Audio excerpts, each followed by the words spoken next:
মুসলমানের ছেলেরা, এই নবীর উম্মত উম্মতিরা, খুব খেয়াল করে শোনো। আকা মাওলা রাসূলুল্লাহ সাল্লাল্লাহু আলাইহি ওয়াসাল্লাম সেই দিনে সিজদায় পড়ে যাবে। আমার আল্লাহ সিজদা দেওয়ার জন্য আমার আল্লাহ পারমিশন দিয়ে দেবে, অনুমতি দিয়ে দেবে, কারো দেবেন না, একমাত্র হাবিবুল্লাহকে আমার আল্লাহ এটা দান করে দিবেন। আকা মাওলা রাসূলুল্লাহ সাল্লাল্লাহু আলাইহি ওয়াসাল্লাম কিয়ামতের ময়দানে মাকামে মাহমুদ বলে একটি জায়গায়, ওই জায়গাতে আমার নবীজি নূর নবীজি আকা মাওলা রাসূলুল্লাহ সাল্লাল্লাহু আলাইহি ওয়াসাল্লাম সেদিন সিজদা করবেন। এই সিজদাটা আমাদের জন্য, এই সিজদাটা আমাদের নাজাতের জন্য, এই সিজদাটা আমাদের জাহান্নাম থেকে বাঁচানোর জন্য।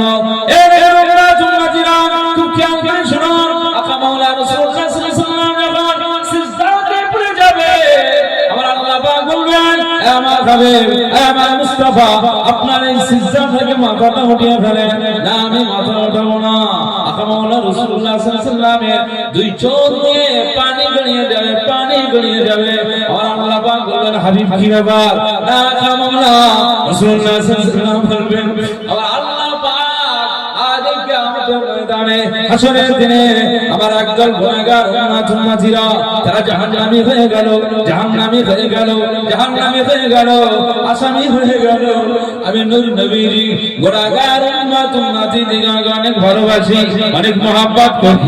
আল্লাহ আমার গুনাহগার উম্মত উম্মতিদের আপনি জাহান্নাম থেকে বাঁচিয়ে দিন, জাহান্নাম থেকে বাঁচিয়ে দিন।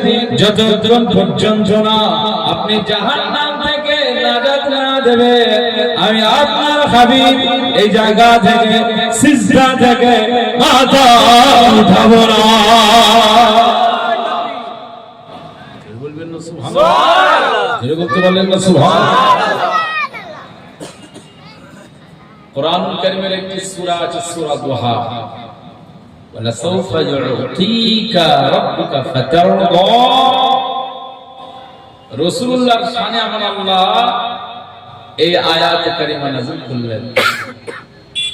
কি আমার আল্লাহ পাক বলছেন, ওয়াচিরেই এমন একটি সময় আসবে, হে আমার হাবিব, আমি আল্লাহ পাক আপনাকে এত বেশি দিয়ে দেব, আপনার চাহিদা এমনভাবে পূরণ করে দেব, আপনার আবদারটা এমনভাবে মিটিয়ে দেব যে আপনি খুশি হয়ে যাবেন, আপনি রাজি হয়ে যাবেন। একবার জোরে বলুন সুবহানাল্লাহ। কিয়ামতের ময়দানে রাসূলুল্লাহ সাল্লাল্লাহু আলাইহি ওয়াসাল্লাম তিনি সিজদায় পড়ে যাবেন, বলবেন, আমার এই কোটি কোটি বান্দাদেরকে, উম্মত উম্মতিদিগকে আল্লাহ নাজাত দিন। রাসূলুল্লাহকে আমার আল্লাহ পাক বলবেন, আপনি মাথা উঠান। আপনি মাথা উঠিয়ে গেলেন, সিজদা থেকে মাথা ওঠা, আপনার দাবি আজকে, আপনার আবদার, আপনার চাহিদা আজকে আমি আল্লাহ কবুল করে নিলাম। একবার জোরে বলুন সুবহানাল্লাহ। যা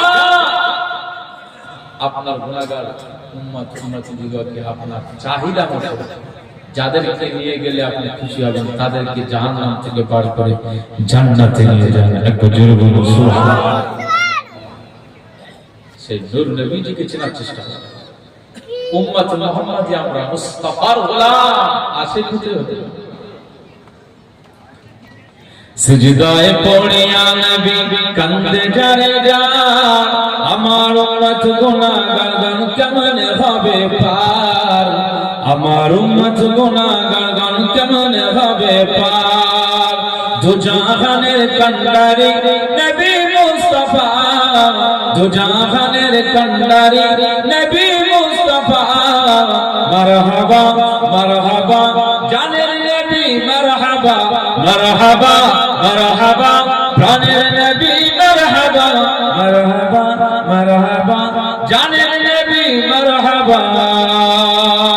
বড়ই সূর্যটা পড়িবে হাসরের দিনে, আপনি বিনে আমাদেরকে ছায়া দিবেন কে রাসূল, আপনি বিনে আমাদেরকে ছায়া দিবেন কে? বলুন না সুবহানাল্লাহ, জোরে হবে না সুবহানাল্লাহ।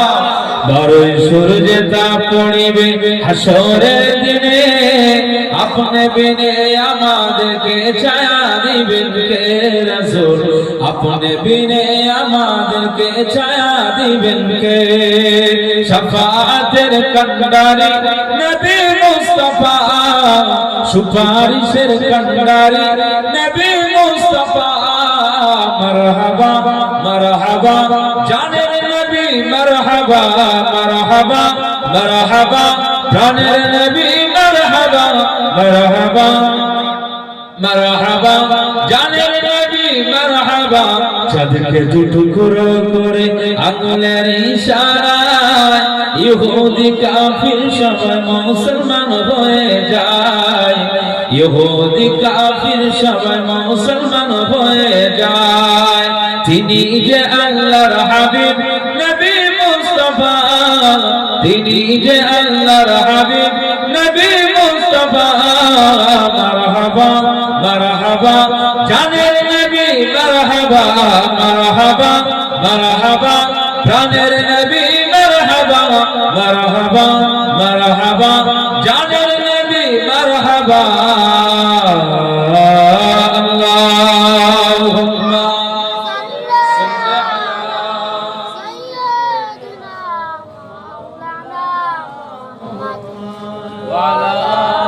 سيدنا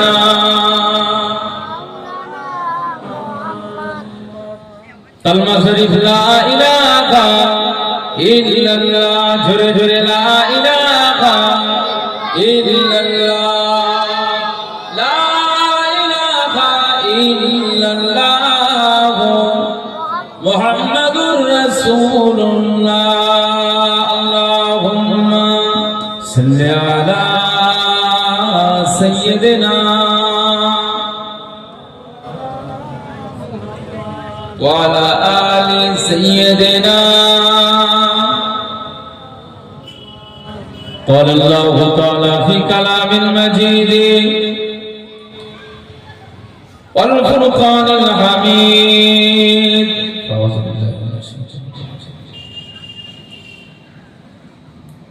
وإن تعدوا نعمة الله لا تحصوها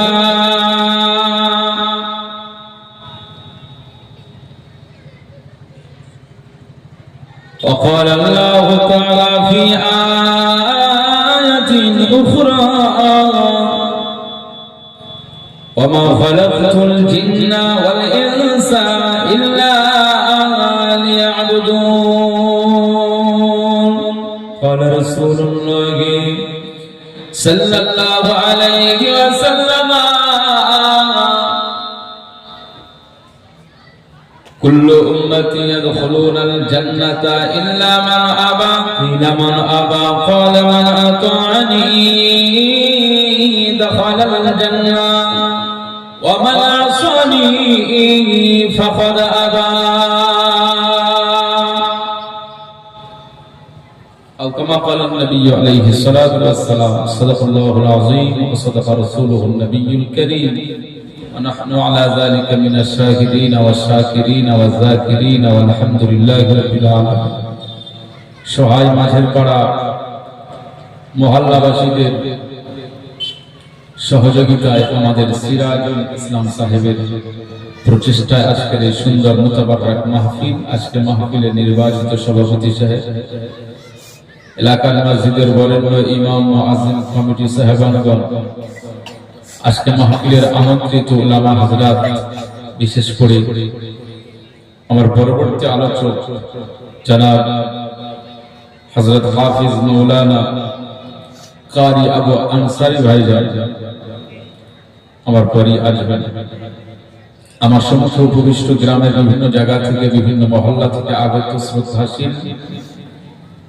চাচাজিরা সমবয়স্ক যুবক ভাইরা স্নেহভাজন মায়ের কলিজার টুকরা ছোট ছোট সন্তানেরা পর্দার আড়ালে বসে থাকা ধার্মিকা মা এবং বোনেরা আল্লাহ পাকের দরবারে শুকরিয়া যে মহান আল্লাহ পাক আমাদের সবাইকে শীতকালীন মরশুমে ঠান্ডাকে উপেক্ষা করে আল্লাহ তাআলার জিকিরের মাহফিল তথা শরিয়াত কোরআন হাদিসের এই মাহফিলে আমরা জ্ঞান অন্বেষণের উদ্দেশ্যে যুক্ত হয়েছি আল্লাহ পাক অংশগ্রহণ করবার সুযোগ দান করেছেন এজন্য আল্লাহ পাকের দরবারে আমরা শুকরিয়া আদায় করি বলুন সকলে আলহামদুলিল্লাহ জোরে বলতে পারলেন না আলহামদুলিল্লাহ নারায়ে তাকবীর সরকার দো আলম সৈয়দুল মুরসালিন রাহমাতুল লিল আলামিনের দরবারে জানায় অসংখ্য অজস্র দরুদ এবং সালাম মহব্বতে পড়েন সাল্লাল্লাহু আলাইহি ওয়াসাল্লাম মুখতাসার আলোচনা হবে যেহেতু আমার টাইম ছিল 8টা-10টা, কিন্তু নামাজের কারণে আমি এসে গেছিলাম টাইম, নামাজের কারণে সময়টা কমে গেছে। যতটুকু সময় আছে এই সময়ের ভিতরেই আলোচনা শেষ করব, কারণ আমার এখান থেকে আবার পানাপুকুরে টাইম দেওয়া আছে 11টায়। তো সে কারণে আমি 10টা পর্যন্ত মাহফিলের আলোচনা করব। যতটুকু আলোচনা করব আল্লাহ পাক কোরআন হাদিসের উপর দিয়ে যেন আলোচনা করার তৌফিক দান করুন। আর আপনারা যারা বসে ওয়াজ শুনবেন বলে বসেছেন, আমাদের প্রত্যেককেই আল্লাহ আমাল করার তৌফিক নসিব করেন, বলুন আল্লাহুম্মা। আমি শুরুতে এই সিরাজুল ইসলাম সাহেবের জন্য দোয়া চাই, আপনাদের জন্য দোয়া। কিন্তু ইনি যেভাবে খরচ খরচা করেন এবং সবাইকে নিয়ে যেভাবে মাহফিল করে, এই জন্য ওনার এই প্রচেষ্টা, ওনার এই পরিশ্রম আল্লাহ কবুল করুন। আরো লম্বা হায়াত দিন, ভালো ভালো এই সমস্ত কাজগুলো ওনার দ্বারা আল্লাহ ম্যানেজ করার তৌফিক নসিব করুন, বলুন আল্লাহুম্মা আমিন। আজকে আমরা যারা এখানে এসেছি, চিন্তা করেন, এটা দুনিয়ার রঙ্গ তামাশার জায়গা। আমাদের ভাঙড়ের মহাবিদ্যালয়ে নবীনবরণ হয়েছে। নবীনবরণ বোঝেন তো, নবাগত স্টুডেন্ট যারা ভর্তি হয় তাদেরকে নিয়ে একটা অ্যারেঞ্জ করে একটা সাংস্কৃতিক অনুষ্ঠান করে। এই সাংস্কৃতিক অনুষ্ঠানের নামে দেখা যায় যা ফাজলামি হবে, যা নোংরা কাজ হয়, যা ভাষায় বলা যায়। যারা আয়োজক তারা মুসলমান, আর সংখ্যায় বেশি ছাত্র ছাত্রী সব মুসলমান।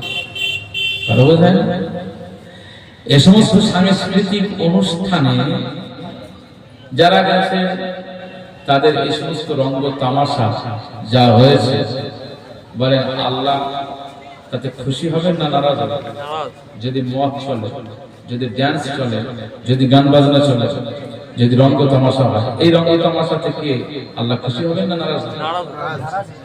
আজকে আমরা এরকম সাংস্কৃতিক অনুষ্ঠানে আসি, আমরা এমন নোংরা অনুষ্ঠানে আসেনি, বড় আজকে যে জায়গাতে বসেছি এটা হচ্ছে পৃথিবীর একটি শ্রেষ্ঠতম অন্যতম একটি জায়গা, যেটাকে রাসূলুল্লাহ বলেছিলেন রিয়াজুল জান্নাহ, জান্নাতের টুকরা। একবার জোরে বলুন সুবহানাল্লাহ।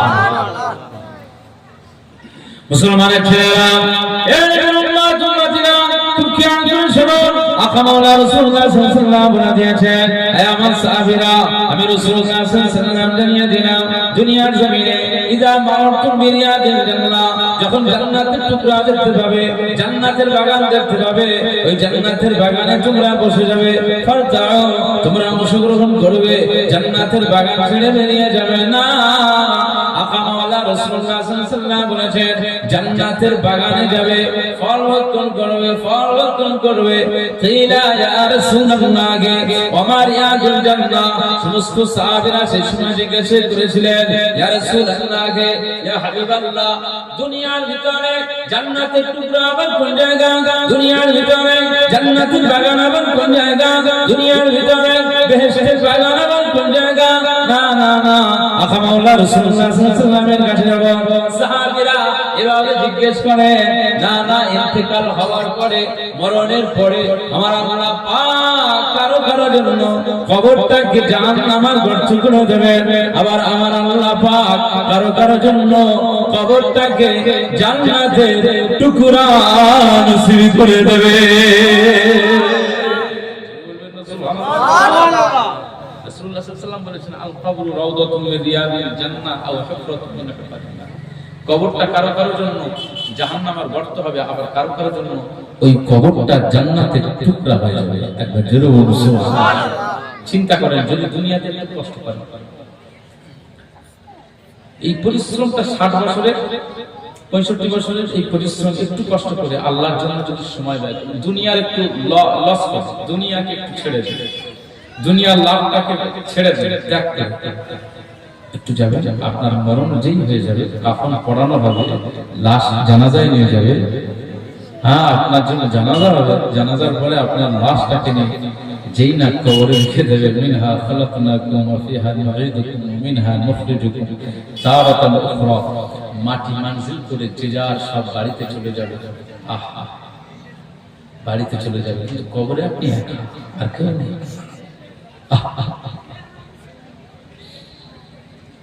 এই জন্য কবর দেখলে মাঝে মাঝে কান্না আসে। আমি কাঁদি মাঝে মাঝে, কান্না না আসলেও মাঝে মাঝে কান্নার ভান করি। ওই জায়গাটা যদি কেউ নাজাত পেয়ে যায় তো আখিরাতে মিজানে দাঁড়িপাল্লাতে সব জায়গাতে আমার আল্লাহ ছাড় দিয়ে দেবে। একবার জোরে বলুন সুবহানাল্লাহ। ওই জায়গায় যদি কেউ ছাড় না পায় সব জায়গায় শ্বাস ফেলে। SIR হলো স্পেশাল ইন্টেনসিভ রিভিশন, সব কাগজপত্র সব ফর্ম ফিল আপ, ছোট ছোট মানুষ একটা চিন্তায় টেনশনে ছিল না শোনা বলে এই এখান থেকে তো শিক্ষা নিতে হবে। আপনার ওয়াজ আপনার নিজের কাছে, আপনার কর্মের ভিতর দিয়ে, আপনার বাস্তবতার মধ্যে দিয়ে আপনি জানেন। ভাই যারা জানেন তাদের কাছে যে একটু ফর্মটা ফিল আপ করে দেন ভাই, যেভাবে হয় সেভাবে। কত মাথায় টেনশন, নাগরিকত্ব চলে যাবে, ভারতবর্ষে থাকা যাবে না, আমাদের বাংলাদেশে বলে তাড়িয়ে দেবে। এইসব টেনশনে কাগজপত্র আসে। এই মোদী সরকার আসার পর থেকে মানুষের এত টেনশনের মধ্যে ফেলে দিয়েছে, শুধু কাগজপত্র আর কাগজপত্র ছোটাছুটি চালাচ্ছে। ভারতবর্ষে থাকার জন্য, নাগরিকত্ব পাওয়ার জন্য যদি আপনার এত টেনশন আর এত চিন্তা, আপনার এত ছোটাছুটি যদি সাইবাই কাফে হয়ে যায়, কবর জগতের জান্নাতের টুকরার নাগরিকত্ব পাওয়ার জন্য আপনার টেনশন নেই কেন, আপনার চিন্তা নেই কেন, আপনার এ নিয়ে গবেষণা নেই কেন? এটা তো 60 বছর, এটা তো 65 বছর, এটা তো 70 বছর ব্যাস আপনার ভ্যালিডিটি শেষ হয়ে যাবে। আর আপনার কবর জগতে নামার পর আপনার শেষ হবে, আখিরাতে শুরু হয়ে গেল। আমার আল্লাহ পাক কোরআনুল কারীমে বলেছেন খালিদিনা ফিহা, হ্যাঁ খালিদিনা ফিহা। এই শব্দ, এই বাক্যটাতে আল্লাহ কি বললেন? যে চিরস্থায়ী, আখিরাতটা হচ্ছে চিরস্থায়ী। এই চিরস্থায়ী জায়গায় শান্তিতে নাগরিকত্ব পাওয়ার জন্য দুনিয়াতে কষ্ট করার দরকার আছে না নেই? জোরে বলে আছে না নেই? জোরে বলে। এই ওয়াজ হয়ে গেল, আপনারা বুঝে গেছেন যে হ্যাঁ আছে, এই হচ্ছে ওয়াজ। মুসলমানের ছেলেরা, খুব খেয়াল করে শোনো, আকা মাওলা রাসূলুল্লাহ সাল্লাল্লাহু আলাইহি ওয়াসাল্লাম বলে দিয়েছেন, দুনিয়ায় যদি একটু কেউ কষ্ট করে দুনিয়া থেকে বেরিয়ে আসে, না তার জানাজা হয়ে যাবে, তার জানাজার পরে তার সন্তানেরা, তার আত্মীয় পরিজনেরা তার লাশটাকে নিয়ে যখন খবর মঞ্জিলে দাফন করে দেবে, যখন খবর মঞ্জিলে দাফন হয়ে যাবে, না না না, যদি মানুষটা নামাজি হয়ে যায়, মানুষটা মুসলিম হয়ে যায়, মানুষটা ঈমানওয়ালা যদি হয়ে যায়, মানুষটা আল্লাহওয়ালা যদি হয়ে যায়, না না না না, আমার আল্লাহ পাকের দরবারে যদি ওই মানুষটা মকবুল হয়ে যায়, মকবুল হয়ে যায়, মকবুল হয়ে যায়, ওই মানুষটা জানাজার পরে যখন তার কবরে রাখা হয়ে যাবে, আমার আল্লাহ পাক ওই বান্দা বান্দের কবরটাকে জান্নাতের টুকরা নসিব করে দেবে। জোরে বলবেন সুবহানাল্লাহ। আপনার লাশখানা যখন কবরে রাখা হয়ে যাবে, আপনার কবরটা আমার আল্লাহ জান্নাতের টুকরা করে দেবে। এটা আপনার পছন্দ হয় না? ওহ,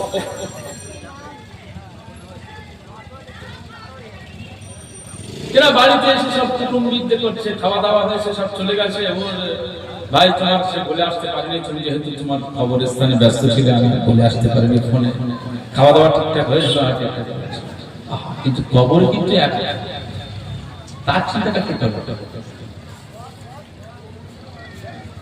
কি? আমরা আমাদের আব্বা মায়েদের মাটি মানজিল করার পরে বাড়িতে এসে সব এই খাবার ঠিকঠাক হয়েছিল, এই সব ঠিকঠাক আছে, এইসব চিন্তা থাকে না, আত্মীয় পরিজন এসব চিন্তা করে না? হ্যাঁ, কিন্তু মনে রাখতে হবে, বাড়িতে এসে যদি ছেলে আব্বা এখন আমার আল্লাহ আল্লাহ সব চলে এসছে, এবারে চলে এসছে, আমার আব্বাজানের জন্য একটু দোয়া চাই। আমার আব্বাজানের এখন হয়তো সওয়াল জবাব হচ্ছে, আল্লাহ পাক আমার আব্বাজানের কবরটাকে জান্নাতের টুকরা নসিব করে দাও। আল্লাহ মুনকার নাকিরের সওয়ালের জবাবটা সহজ করে দাও। আল্লাহ পাক আমি সন্তান আজকে মা বাবার কবরের উপরে আমি মাটি মানসিক করে চলে এসেছি। এখানে সব লোক কেউ হাসছে, কেউ কাঁদছে, কেউ গল্প করছে, কেউ ভালো খবর নিচ্ছে, সব ঠিকই আছে, কিন্তু এই মুহূর্তে আমার আব্বা একা খবর কেউ না। এই সময় আল্লাহ আপনি একটু রহমত নাযিল করে দেন। বলে যদি এভাবে গোপনে গোপনে হারালে একটু ওই সময় আল্লাহর দরবারে আপনি দোয়া চান, সন্তানের দোয়া আল্লাহর দরবারে কবুল হবে না হবে না?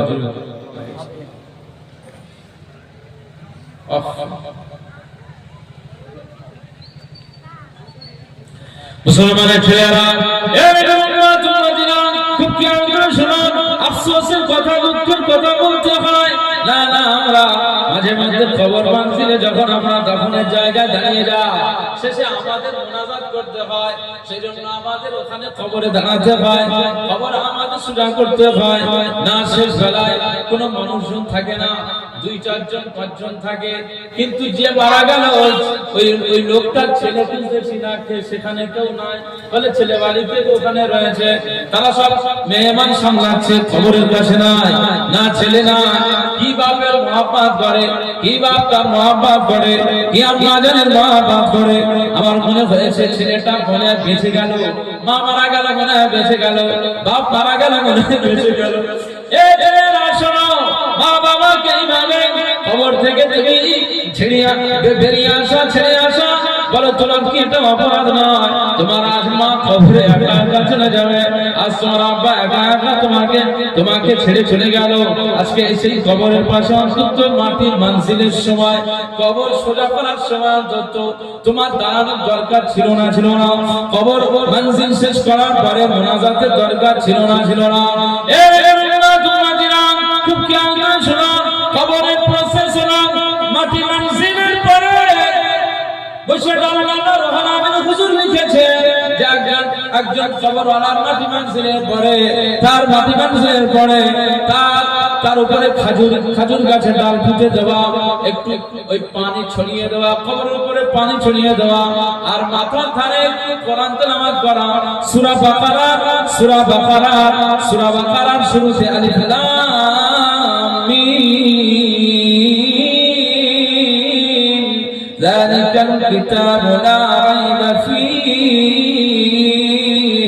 হুদাল লিল মুত্তাকিন আল্লাযীনা ইউমিনুনা বিল গায়ব ويقيمون الصلاة ومما رزقناهم ينفقون والذين يؤمنون بما أنزل إليك وما أنزل من قبلك وبالآخرة هم يوقنون এই সূরা বাকারা শুরুয়াত থেকে কয়েকটি আয়াত নাতালে পড়া আর আল্লাহ পাক বলেন আখামাউলা রাসূলুল্লাহ সাল্লাল্লাহু আলাইহি ওয়াসাল্লাম বলেছেন, আর পায়ের ধারে পড়া আমানার রাসূলু বিমা উনজিলা ইলাইহি মির রাব্বিহি ওয়াল মুমিনুন। এই সূরা বাকারার শেষের অংশের আয়াতগুলো পড়া, পায়ের ধারে আর মাথার ধারে পড়ে নিয়ে ওই মাইয়িতের জন্য যখন দোয়া চাওয়া হবে আমার আল্লাহ পাক তোমাদের দোয়াটা কবুল করে নেবে। আমার আল্লাহ দরবার তোমাদের দোয়া যখন কবুল হয়ে যাবে, দোয়ার বরকতে আমার আল্লাহ ওই মাইয়িতের কবরের আযাবটাকে আমার আল্লাহ মাফ করে দেবে। বলবেন না সুবহানাল্লাহ। মাটি মানসিলের পরের অনেক কাজ আছে, সন্তান তুমি ওখানে নাও, নেই তোমার খুঁজে পাওয়া যায়, ওই কবরটা চিন্তা করতে হবে না আখিরাতের চিন্তাটা বেশি করতে হবে। আজকে সেই জায়গায় এসেছেন যে জায়গা থেকে কবরের চিন্তা পাওয়া যায়, সেই জায়গায় এসেছেন যে জায়গা থেকে জাহান্নাম থেকে বাঁচার রসদ পাওয়া যায়। আজকে এমন একটা মাহফিলে এসেছে, কথা বলতে যায় না? রাসূলুল্লাহ সাল্লাল্লাহু আলাইহি ওয়াসাল্লাম বলেছেন যে কবরটা কারোর জন্য আও হুফরাতুম মিন হুফারিন নার, কবরটা কারোর জন্য জাহান্নামের টুকরা হয়, আবার কবরটা কারোর জন্য জান্নাতের টুকরা হয়ে যায়। একবার জোরে বলুন সুবহানাল্লাহ। সাহাবীরা বলছেন কিলা ইয়া রাসূলুল্লাহ আমা রিয়াদুল জান্নাত, দুনিয়াতে জান্নাতের টুকরা আবার কোন জায়গায়? রাসূলুল্লাহ সাল্লাল্লাহু আলাইহি ওয়াসাল্লাম একটা শব্দ বলে দিয়েছেন, ক্বালা হিলাকুজ যিকর। এই একটা শব্দের ভিতরেই দুনিয়ার জান্নাতের বাগানের ডেফিনেশন রাসূলুল্লাহ একটা শব্দ দিয়ে বুঝিয়ে দিলেন। যেখানে আল্লাহ আল্লাহ রাসূলের জিকির হয়, আলোচনা হয়, কোরআন হাদিসের জিকির হয়, আলোচনা হয়, মা বাবার খিদমত নিয়ে আলোচনা হয়, যেখানে হালাল আর হারামের ডিফারেন্সের আলোচনা হয়, এই জায়গাটাই হলো দুনিয়ার জমিনের জান্নাতের টুকরা। একবার জোরে বলুন সুবহানাল্লাহ, জোরে বলেন সুবহানাল্লাহ। আজকে আপনি এই জায়গায় এসে বসে গেছেন, চিন্তা করুন তকদির আপনার ভালো বলেই কিন্তু আপনাকে আমার আল্লাহ টেনে এই জায়গায় বসে গেছেন। মুসলমানের ছেলেরা, খুব খেয়াল করে শুনুন, ওয়াজের মাহফিলে বসেছে, এটা অন্য কোন জায়গায় বসেন নাই। নবী দাউদ আলাইহিস সালাম ওয়াজ করেছিলেন, নবী নূহ আলাইহিস সালাম ওয়াজ করেছিলেন, নবী ঈসা আলাইহিস সালাম ওয়াজ করেছিলেন, নবী যাকারিয়া আলাইহিস সালাম ওয়াজ করেছিলেন, নবী শীশ আলাইহিস সালাম ওয়াজ করেছিলেন, নবী আদম আলাইহিস সালাম ওয়াজ করেছিলেন। নবীরা যখন ওয়াজ করেছিলেন সবাই ঈমান ওয়ালা হতে পারে না, সবাই হেদায়েতের জায়গা পায় না। নবী নূহ আলাইহিস সালাম নিজের ছেলেকে ওয়াজ করেছেন, ছেলে হেদায়েত হয় না। খুব খেয়াল করে শুনুন, না নবী দাউদ আলাইহিস সালাম ওয়াজ করেছিলেন, তার ওয়াজে মানুষ দিওয়ানা হয়ে যেত। নবী যাকারিয়া আলাইহিস সালাম ওয়াজ করেছিলেন, তার ওয়াজে মানুষ দিওয়ানা হয়ে যেত। নবী মুসা আলাইহিস সালাম ওয়াজ করেছিলেন, ফিরআউন হেদায়েত হয়ে যায় না। হেদায়েত আলাদা বিষয়, যার কপালটা ভালো হবে আমার আল্লাহ পাক তাকে হেদায়েত নসিব করে দেবে। জোরে বলবেন না সুবহানাল্লাহ, জোরে বলবেন না সুবহানাল্লাহ। ওয়াজের মাহফিলে বসে গেছেন, আমার আল্লাহ আপনার দরজা খুলে দিয়েছেন, এখানে বসে গেছে। এখান থেকে আপনার কিছু নিয়ে বেরিয়ে যেতে হবে। কি নিয়ে যাবে? একটা বিষয় আপনি নিয়ে চলে যান, সেটা হলো আল্লাহ আমি নামাজের সব সূরা কেরাত আমি জানি না, তবে আমি নামাজ পড়তাম না, সূরা কেরাত আমি আস্তে আস্তে শিখবো। আর ওয়াজের মাহফিলে এসে গেছে মানে এখান থেকে আমি নিয়াত করছি জীবনে আর আমি বেনামাজি থাকবো না। এখান থেকে আমি আজ ওয়াদা করলাম আল্লাহ আপনি আমাকে হেদায়েত দিন, আমি যেন মুসল্লি হয়ে যায়, আমি যেন নামাজি হয়ে যায়, আমি যেন মসজিদের কাতারে শামিল হয়ে যায়। অন্যান্য মানুষ যদি যেতে পারে, একজন সবজিওয়ালা যদি নামাজি হয়ে যায়, একজন চাওয়ালা যদি নামাজি হয়ে যায়, একজন মুদিখানা দোকানদার যদি নামাজি হয়ে যায়, একজন কাপড়ওয়ালা যদি নামাজি হয়ে যায়, আমি কেন নামাজি হতে পারবো না? আমি কেন সিজদা দিতে পারবো না? শয়তান আমাকে ঠেনে রেখেছে। আল্লাহ আপনি রহমতের নেটওয়ার্ক আমার উপরে আপনি নসিব করে দেন। যদি আপনি অন্তর থেকে এই কথাগুলো বলেন, নিশ্চয় এই ওয়াজের মাহফিল থেকে আমার আল্লাহ পাক আপনার জন্য হেদায়েতের দরওয়াজা খুলে দেবে। যদি বলবেন না সুবহানাল্লাহ। নবী দাউদ আলাইহিস সালাম ওয়াজ করতেন এক সপ্তাহ, যখন ওয়াজ করার নিয়ত করতেন, নসিহত করার নিয়ত করতেন, এক সপ্তাহ খাওয়া দাওয়া বন্ধ করতেন। এক সপ্তাহ নিজের বাড়ির বিবিদের সাথে সম্পর্ক ছিন্ন করে দিতেন। এক সপ্তাহ আল্লাহর ইবাদত বান্দিগিতে মুগ্ধ হয়ে থাকতেন, মশগুল হয়ে থাকতেন। নবী দাউদ আলাইহিস সালাম তিনি আল্লাহর জপ জিকিরে মশগুল হয়ে থাকতেন এক সপ্তাহ। এরপরে নবী সুলাইমান আলাইহিস সালাম, নবী দাউদ আলাইহিস সালামের ছেলের নাম কি ছিল? নবী সুলাইমান আলাইহিস সালাম, তিনিও একজন নবী। নবী সুলাইমান আলাইহিস সালামকে এবারে বাবা ডাকছেন, নবী দাউদ আলাইহিস সালাম বলছেন, এই নবী, এই বেটা সুলাইমান আলাইহিস সালাম, বাবা সবাইকে খবর দিয়ে দাও, সবাইকে সংবাদ দাও, আমার জাতির কাছে বিষয়টা পৌঁছে দাও, মেসেজ পড়ো যে যে তোমাদের নবী দাউদ আলাইহিস সালাম তোমাদের নসিহত করবেন, ওয়াজ করবেন, জাবুর তেলাওয়াত শোনাবেন, তোমরা সবাই ওই দিনে চলে আসবে, হাজির হয়ে যাবে অমুক জায়গাতে। আমার আব্বাজান তোমাদের নবী দাউদ আলাইহিস সালাম তোমাদের ওয়াজ নসিহত করবেন। একবার জোরে বলুন সুবহানাল্লাহ। চিন্তা করেন নবী সুলাইমান আলাইহিস সালাম যখন এই ঘোষণা করতেন, আমাদের ওয়াজ নসিহতের মাহফিলের ঘোষণা হয় না অনেক সময় গাড়িতে বিরাট ইসলামী জলসা, স্থান সভায়, মাঝের পাড়া মহল্লাতে অমুক জন আসবেন, অমুক জন আসবেন, এভাবে ঘোষণা হয় না কিন্তু সিস্টেম কেন ওয়াজ নসিহতের মাহফিল সেই সময় ঘোষণা হয়েছে নবী সুলাইমান আলাইহিস সালাম তিনিও ঘোষণা করেন ওয়াজ নসিহত আজও সেই ধারাবাহিকতা আজও আমাদের সমাজে জারি রয়েছে একটা জোরে বলুন সুবহানাল্লাহ নবী দাউদ আলাইহিস সালামের থেকে যখন বেটা সুলাইমান আলাইহিস সালাম মহল্লায় মহল্লায় নগরে নগরে শহরে শহরে বাজারে বাজারে বিভিন্ন ঘরে ঘরে সব পাড়ায় পাড়ায় চলে গেলে গিয়ে তিনি এলান করলেন আমার আব্বা জান তোমাদের নবী দাউদ আলাইহিস সালাম আমাকে পাঠিয়ে দিয়েছেন ঘোষণা করে দিতে বললেন তাই ঘোষণা করতে এসেছি আমার আব্বা জান তোমাদেরকে জাবুর তেলাওয়াত শোনাবেন তোমাদেরকে নসিহত শোনাবেন তোমরা অমুক দিনে চলে আসবে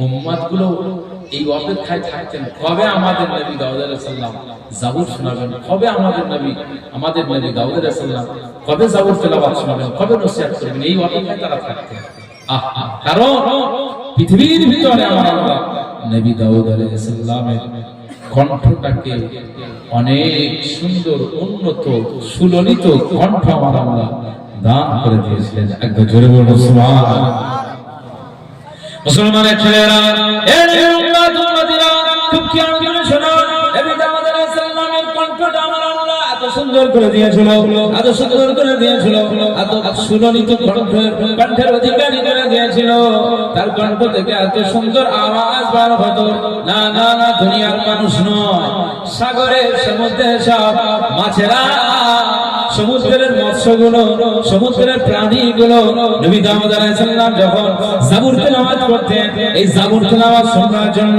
সমুদ্রের সব সমুদ্রে ভেসে থাকা সমুদ্রে চলাচল করা সব প্রাণীরা নবী দাউদ আলাইহিস সালামের কণ্ঠের জাবুর তেলাওয়াত শোনার জন্য সব কিনারায় হাজির হয়ে যেত জোরে বলবেন না সুবহানাল্লাহ জোরে বলতে পারলে পৃথিবীতে বড় বড় কিতাব আল্লাহ নাযিল করেছিলেন আমাদের জন্য জাতির জন্য বড় বড় কিতাব কয়টা বলে আমি যে ওয়াজ করছি আলোচনা করছি আপনারা বুঝতে পারছেন আমি যে কথাগুলো বলছি আপনারা বুঝতে পারছেন হ্যাঁ না বলে যে না বুঝতে পারলে তো লাভ নেই আমাকে আবার সেইভাবে চিন্তা করে কথা বলতে হবে ক্যাসেটে ওয়াজ শোনা আর এই সরাসরি ওয়াজ শোনা দুটো ডিফারেন্স আছে না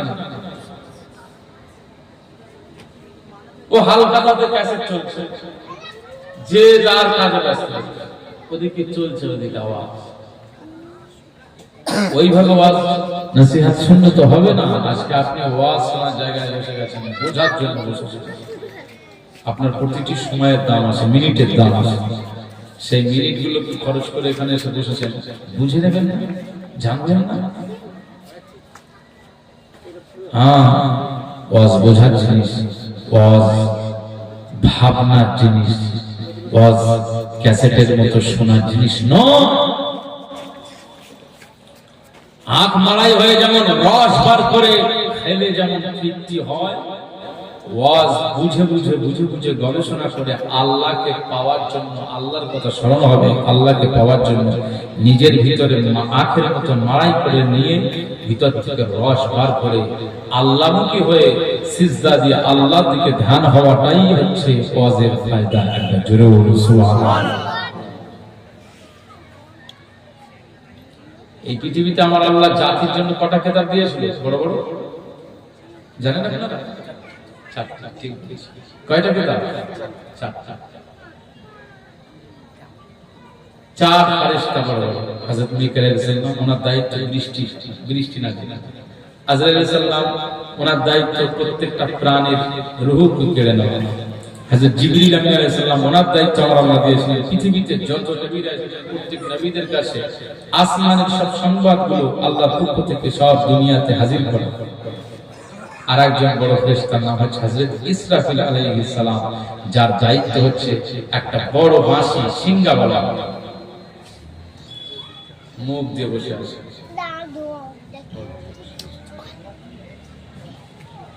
এভাবে বসে আছে যখন আল্লাহর হুকুম জারি হবে কিয়ামত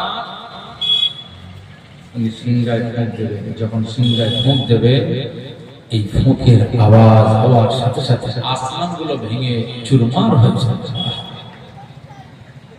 কি বলে আল্লাহ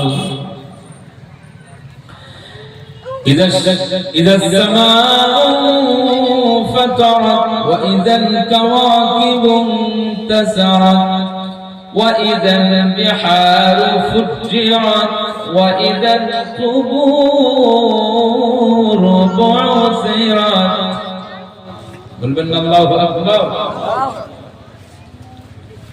কিয়ামত যখন শুরু হয়ে যাবে তখন আমার আল্লাহ বলবেন ইযা সামাউ ফাতারাত, আসমান ভেঙে টুকরো টুকরো হয়ে যাবে। মুসলমানের ছেলেরা, এই উম্মাতুল্লাহিরা, খুব খেয়াল করে শোনো, আমার আল্লাহ পাক বলে দিয়েছেন ওয়াইযাল কাওয়াকিবু মুনতাসারাত, আসমানে সূর্য দেখা যায়, চন্দ্র দেখা যায়, আসমানে তারকাগুলো দেখা যায়, এই সব কিছু আল্লাহ পাক বানিয়ে দিয়েছেন। এই রাতের বেলা আকাশের দিকে তাকা, মিট মিট মিট মিট করে জ্বলে, তারকাগুলো জ্বলে, দেখতে পাওয়া যায়। আর দিনের বেলা সূর্যের আলো, সূর্যের কিরণ দেয়, সূর্যের আলোয় আমরা পাই সূর্যের তীব্রতা। আজকে শীতকালীন সময় আমরা গোসল করে সূর্যের আলোতে বসে যাই, আমরা আরাম নেওয়ার জন্য সূর্যের আলোতে বসে যাই। কিয়ামতের যখন সূর্য সূচনা হয়ে যাবে, কিয়ামত যখন শুরু হয়ে যাবে, আসমান ভেঙে যাবে, ওয়াইযাল কাওয়াকিবু মুনতাসারাত, সূর্য ভেঙে যাবে, চন্দ্র ভেঙে পড়বে, আকাশে তারকাগুলো সব ভেঙে টুকরা টুকরা হয়ে যাবে। এই উম্মাতুল্লাহিরা, খুব খেয়াল করে শুনুন, আমার আল্লাহ পাক বলে দিয়েছেন ওয়াইযাল কাওয়াকিবু মুনতাসারাত, আসমান থেকে সব সূরজ নক্ষত্র গ্রহ পুঞ্জগুলো সব ভেঙে টুকরো টুকরো হয়ে ভেঙে যাবে। না না না, ওয়াইযাল বিহারু ফুজ্জিরাত, আর দুনিয়ার সমুদ্রের উত্তাল উচ্ছ্বাসে গোটা দুনিয়াটা ডুবে যাবে। না, আমার আল্লাহ পাক বলে দিয়েছেন ওয়াইযাল কুবুরু বু'সিরাত, আমার আল্লাহ পাক বলে দিয়েছেন আর কবরে মাটি মানজিলে যত মানুষ কবরের ভিতরে শুয়ে রয়েছে, সুহাইতে রয়েছে, ওজনপুরে রয়েছে, আশপাশের গ্রামে রয়েছে, আজিল্লাপুরে রয়েছে, আপনার এখানে আপনার ফাজিলপুরে রয়েছে, এই গোটা দুনিয়াতে যত কবর রয়েছে সব কবর ভিতর থেকে বমি করে দেবে। আর এই ভিতর যত মানুষ শুয়ে রয়েছে কবর সব মানুষগুলোকে উপরে পাঠিয়ে দেবে। সবাই কিয়ামতের ময়দানে আল্লাহ দরবারে হাজির হয়ে যাবে। ইসরাফিল আলাইহিস সালাম যখন এরকম বাঁশিতে ফুঁক দেবেন, কিয়ামত সূচনা হয়ে যাবে। চারটা ফেরেশতা, চারটি কিতাব, কথা বুঝতে পারছেন? এভাবে আল্লাহ পাক চারের সংখ্যাটা অনেক করে রেখেছে। কথা বুঝতে পারছেন? আসেন আপনি ওখানে বসলে হয়, দেখেন হুজুর মানুষ এখানে বসে। দুরূদ শরীফ আল্লাহুম্মা সাল্লি আলা সাইয়্যিদিনা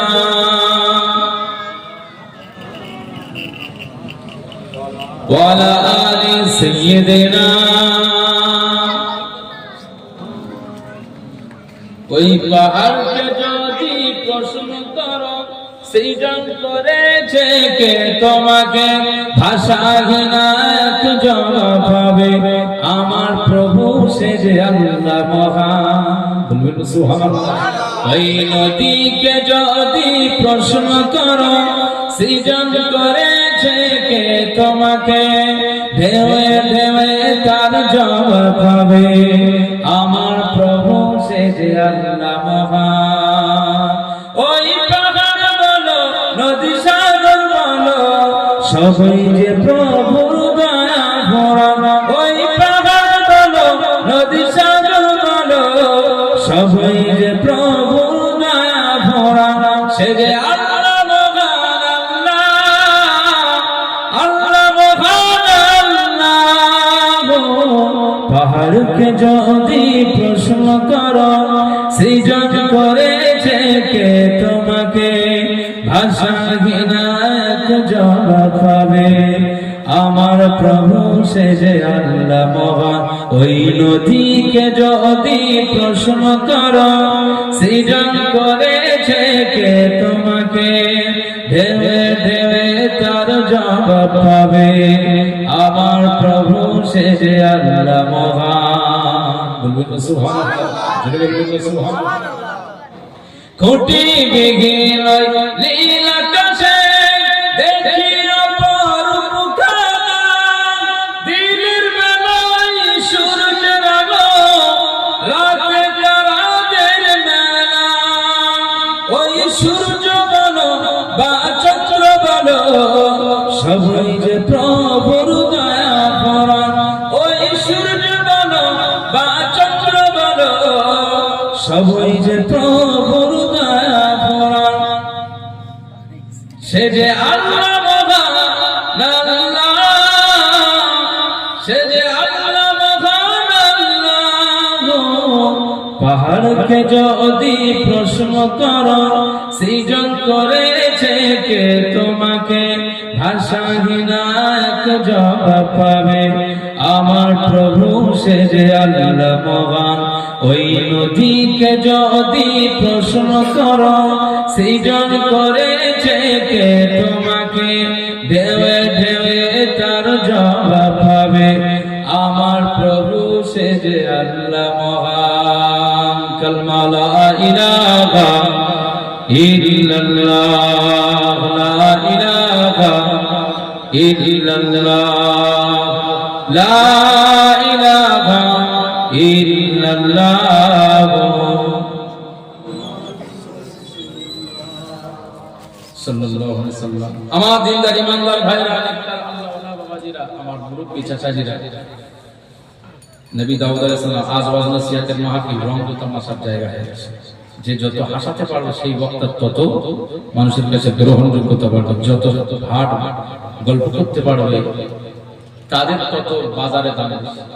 আজকে ওয়াজ নসিহতের মাহফিলে মানে কমিটিদের মন জয় করে চলবে, শ্রোতাদের মন জয় করে চলবে, সেই সমস্ত বক্তাদের বাজারে চাহিদা কথা বুঝতে পারছেন।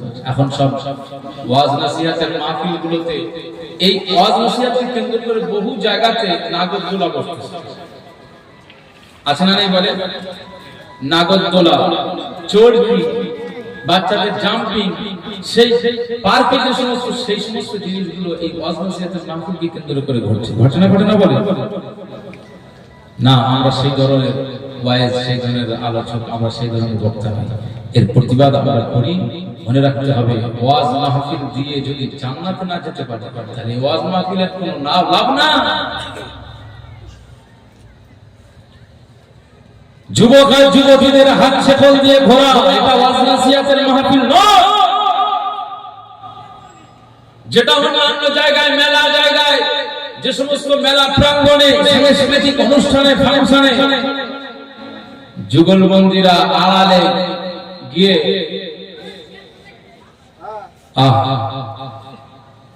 শয়তানের চক্রে পড়ে বিভিন্ন একেবারে গর্হিত কাজে লিপ্ত হয়ে যায়। ওয়াজ নসিহতের মাহফিলকে কেন্দ্র করে এরা আপনার সমাজে ঘটছে। যদি এইগুলো না বন্ধ করা যায় ওয়াজ নসিহতের মাহফিল কি হলো? মুসলমানের ছেলেরা, এই উম্মাতুল খুব খেয়াল করে শোনো, যে কথা আমি বলতে চাইছিলাম, নবী সুলাইমান আলাইহিস সালাম তিনি ঘোষণা করেছিলেন যে আমার আব্বা যেন অমুক তারিখে ওয়াজ করবেন, নসিহত করবেন, অমুক ময়দানে সবাই চলে আসবে। উম্মতেরা খুশি হয়ে গেল, কারণ নবী দাউদ আলাইহিস সালামের কণ্ঠের এই মধুর কণ্ঠের জাবুর তেলাওয়াতটা তাদের অনেক পছন্দ ছিল, পছন্দনীয় ছিল। তারা অপেক্ষায় থাকতেন কবে আমাদের নিয়ে আলোচনা করবেন, কবে নবী দাউদ আলাইহিস সালাম আমাদের সামনে জাবুর তেলাওয়াত করবেন। আমার আল্লাহ পাক আসমান থেকে 4টা কিতাব নাযিল করেছেন। এক নাম্বার হলো নবী দাউদ আলাইহিস সালামের উপরে জাবুর, নবী মুসা কালিমুল্লাহ আলাইহিস সালামের উপরে আমার আল্লাহ তাওরাত নাযিল করলেন, নবী ঈসা রূহুল্লাহ আলাইহিস সালামের উপরে আমার আল্লাহ পাক না ইনজিল নাযিল করে দিয়েছেন। আর সর্বশেষ নবী আমাদের নবী মুহাম্মদ সাল্লাল্লাহু আলাইহি ওয়াসাল্লাম আমার আল্লাহ পাক মুস্তাফার উপরে আসমান থেকে লৌহে মাহফুজ থেকে কোরআনুল কারীম নাযিল করে দিয়েছে। মুসলমানের ছেলেরা, এই উম্মাতুল নবীরা খুব খেয়াল করে শুনো, নবী দাউদ আলাইহিস সালাম যখন জাবুর তেলাওয়াত করতেন, সমুদ্রের মাছেরা, সমুদ্রের প্রাণীরা, সমুদ্রের মৎস্যগুলো সব কিনারায় জড়ো হয়ে যেত, কিনারায় যেত তারা এই কণ্ঠকে শোনার জন্য সব এক জায়গায় জড়ো হয়ে যেত। আর তার জামানা যে সমস্ত জেলেরা যারা মাছ ধরতো, যারা মাছ ধরায় পারদর্শী, যারা মাছের ব্যবসা করে, এই সমস্ত জেলেরা এমনি সময় জাল ফেললে মাছ হয় না, এমনি সময় জাল ফেললে মাছগুলো ওঠে না।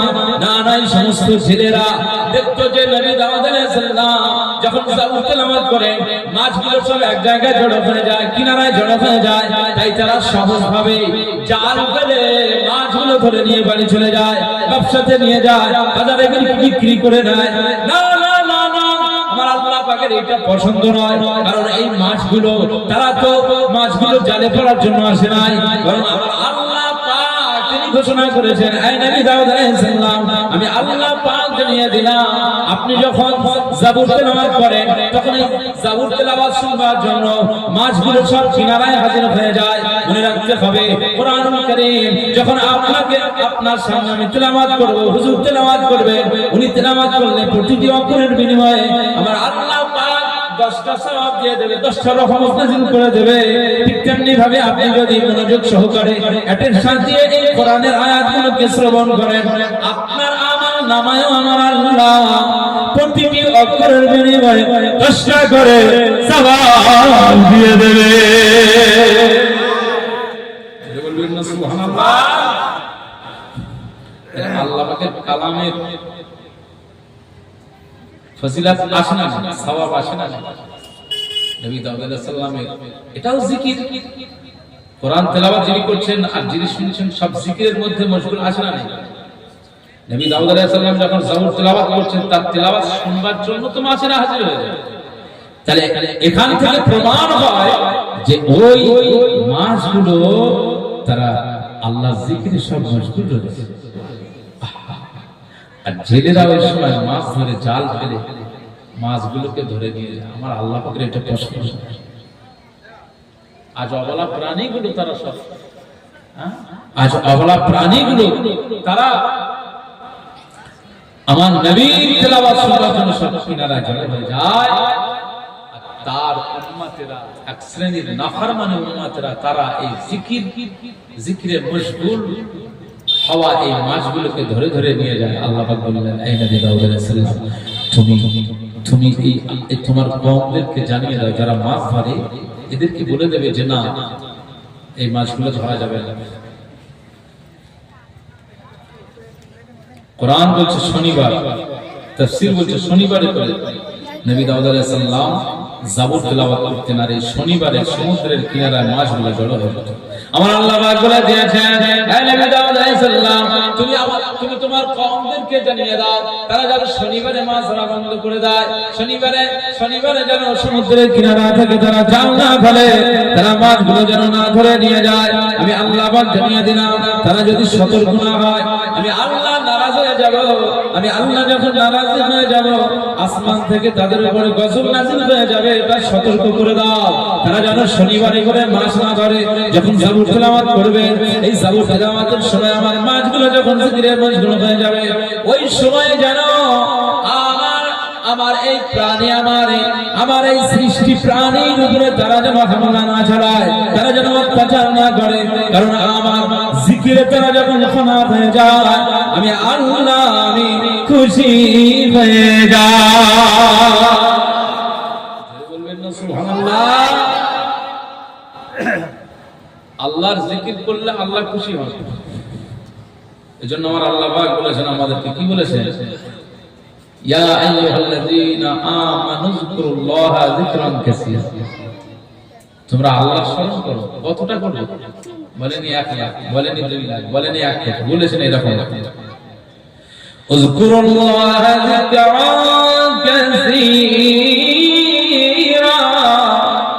আল্লাহ বলেছেন সংখ্যায় বেশি বেশি পরিমাণে আমি আল্লাহ আমার জিকিরে তোমরা মশগুল হয়ে যাও। একবার জোরে বলো সুবহানাল্লাহ। সংখ্যা নির্দিষ্ট করে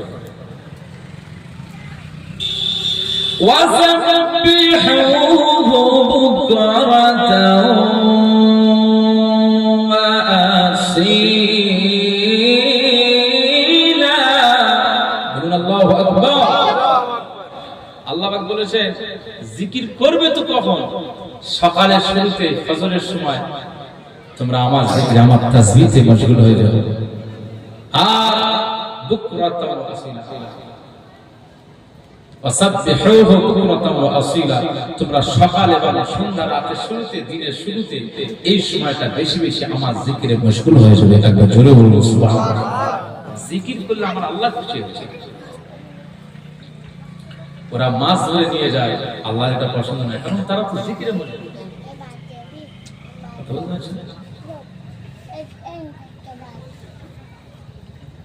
যখন নবী দাউদ আলাইহিস সালাম বললেন, ওরা মানতে চায়। দাউদ আলাইহিস সালামের কথা ছেড়ে দাও, তোমার কথা আমাদের চলতে হবে, তার মানে আমাদের রুজির ব্যবস্থা আমাদের করতে হবে। সুতরাং আমরা শনিবারে মজরা বন্ধ করব না। তারা নিজেদের সিদ্ধান্তের উপর তাকাব্বুরি আর অহংকারী চালালে হবে। আল্লাহ যেটা নিষেধ করেছেন সেটা মানতে হবে। মুসলমানের ছেলেরা,